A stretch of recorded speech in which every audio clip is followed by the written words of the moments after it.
తాకట్లో ఉన్న మీ బంగారాన్ని విడిపించి ఆ రోజు ఆన్లైన్ రేటుకి కొంటాం. Sharma gold company.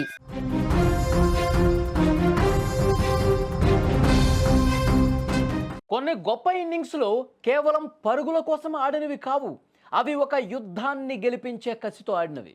2011 ప్రపంచ కప్ ఫైనల్లో ముంబై వాంఖడే స్టేడియంలో గౌతమ్ గంభీర్ 97 పరుగులు చేయకపోయి ఉంటే నేడు ఆ కప్పు మన గూటికి చేరేది కాదు. సరిగ్గా అదే కసి, అదే బాధ్యత, అదే పట్టుదల, అదే పోరాట పటిమ నిన్నటి ప్రపంచ కప్ సెమీఫైనల్లో ఆస్ట్రేలియాపై జెమిమా రోడ్రిగ్స్ చూపించింది.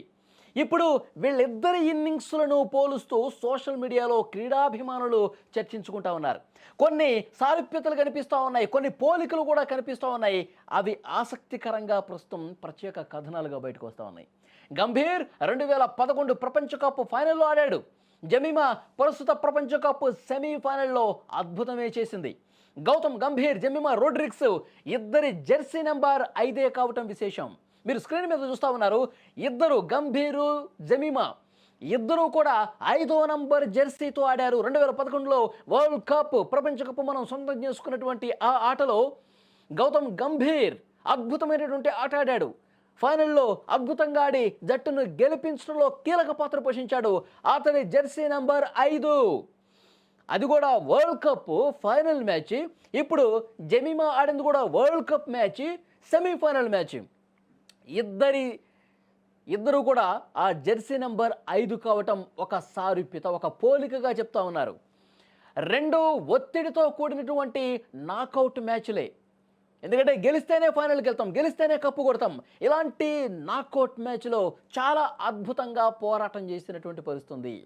ఇంకొక పోలిక ఏంటి అంటే గంభీరు అలాగే జమీమా 3వ వ్యక్తిగా వచ్చారు క్రీజులోకి. 3వ ఆటగాడిగా ఓపెనర్లు ఇద్దరు అవుట్ అయిపోయినటువంటి సమయంలో 3వ స్థానంలో వచ్చారు ఇద్దరు కూడా. వరల్డ్ కప్లో 2011లో 3వ స్థానంలో గౌతమ్ గంభీర్ వచ్చి ఆడినటువంటి పరిస్థితి ఉంది. ఇప్పుడు సెమీఫైనల్లో ఆస్ట్రేలియాతో జరిగిన ఈ వరల్డ్ కప్ మ్యాచ్లో కూడా 3వ స్థానంలోనే వచ్చింది జమీమా రోడ్రిగ్స్. ఇక్కడ కూడా సారూప్యతే.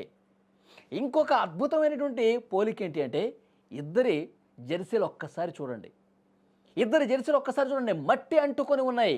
అంటే వాళ్ళు ఈ క్రీజులో ఎంత పోరాటం చేశారు, ఎంత కష్టపడ్డారు, పరుగు సాధించడంలో, లక్ష్యాన్ని సాధించడంలో ఎంత పోరాటం చేశారో వాళ్ళకి అంటుకున్నటువంటి ఆ మట్టే, ఆ జెర్సీకి అంటుకున్నటువంటి మట్టే వాళ్ళు చెమటలు కక్కి పరుగు తీసి బౌండరీ బాది జట్టును ఎలాగైనా ఫైనల్కి తీసుకెళ్ళాలి, జట్టును ఎలా అయినా కప్పు తీసుకురావాలి.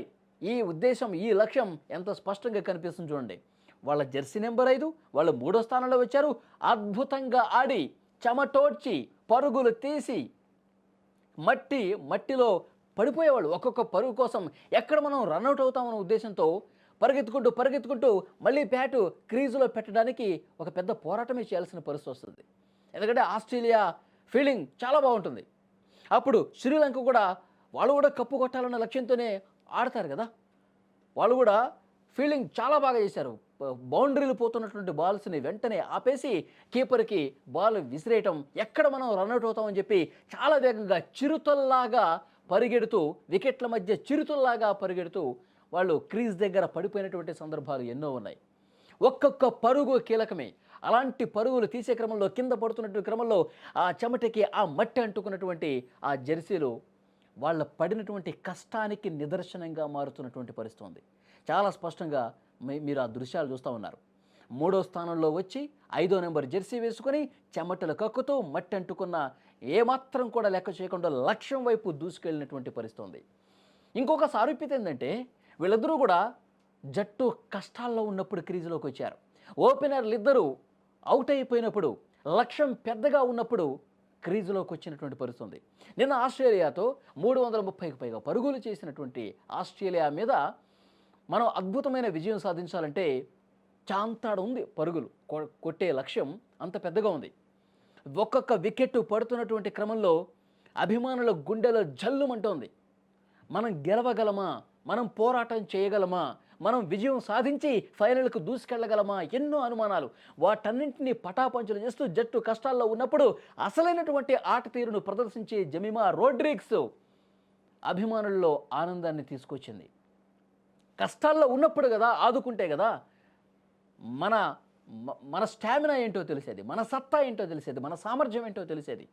సో జట్టు కష్టాల్లో ఉన్నప్పుడు నిలబడింది, వాళ్ళతో కలబడింది, పోరాటం చేసింది, గెలుపు వరకు తీసుకెళ్ళింది. అప్పుడు గౌతమ్ గంభీర్ కూడా అంతే. 270కి పైగా పరుగులు కొట్టాలి, ఓపెనర్స్ అయిపోయారు, 3వ స్థానంలో వచ్చాడు, 5వ నెంబర్ జెర్సీతో వచ్చాడు. మెల్లగా పరుగు మీద పరుగు, పరుగు మీద పరుగు, బౌండరీలు కొట్టుకుంటూ 97 పరుగులు చేశాడు. గంభీర్ 97 పరుగులతో లక్ష్యానికి దగ్గరగా తీసుకెళ్లినటువంటి పరిస్థితి ఉంది. జమీమా 127 పరుగులతో ఏకంగా చారిత్రాత్మకమైనటువంటి చేజింగ్ను పూర్తి చేసింది. అప్పుడు గంభీర్ జెర్సీ ముందు భాగంలో మట్టి అంటుకున్నటువంటి దృశ్యం, ఇప్పుడు జమీమా ముందు భాగంలో మట్టి అంటుకున్న దృశ్యం. ఇద్దరు 5వ నెంబర్ జెర్సీలు వేసుకున్నారు, 3వ స్థానంలో వచ్చారు, కష్టాల్లో ఉన్నప్పుడు ఆదుకునే అద్భుతం చేశారు. సో ఈ పోలిక సోషల్ మీడియాలో ప్రస్తుతం విపరీతంగా వైరల్ అవుతోంది. విపరీతంగా సోషల్ మీడియాలో గంభీర్ ఫ్యాన్స్ జమీమా ఫ్యాన్స్గా మారిపోయి 2 ఫోటోలు పెడుతూ తమ ఆనందాన్ని పంచుకుంటున్నారు. ఎస్, మరొక గంభీర్ టీమిండియాకి, మహిళల టీమిండియాకి మరొక గంభీర్ ఇక్కడ గంభీర్ రూపంలో జమీమా కనిపిస్తోంది. అద్భుతంగా ఆడింది, పోరాటం చేసింది, విజయం సాధించింది. ఇలాంటి గంభీర్లు కదా కావాల్సింది, ఇలాంటి పోరాటం కలిగినటువంటి మహిళలు కదా మన టీంలో ఉండాల్సిందని చెప్పి మాట్లాడుకుంటా ఉన్నారు. సో ఏది ఏమైనప్పటికీ కూడా వరల్డ్ కప్ మ్యాచ్ల్లో మన టీం చాలా అంటే చాలా బాగా పర్ఫామ్ చేసింది, అద్భుతంగా ఆడింది. అదురు లేకుండా బెదురు లేకుండా ఫైనల్లోకి దూసుకెళ్ళింది. సౌత్ ఆఫ్రికాతో జరిగే మ్యాచ్లో కూడా ప్రతి ఒక్కరు కూడా ఇదే టీమ్ స్పిరిట్ కనబరిచి టీమిండియాకి, మహిళల టీం ఇండియాకి ప్రపంచ కప్ సాధించాలి, ఆ సాధిస్తారన్న నమ్మకం మనకి ఉంది.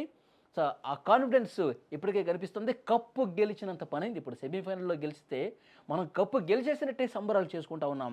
ఇదే స్ఫూర్తి, ఇదే పటిమ మనం కొనసాగించి నవంబర్ 2వ తారీఖు కూడా సౌత్ ఆఫ్రికాతో జరిగే మ్యాచ్లో విజయం సాధించి మన కళను నెరవేర్చుకోవాలి.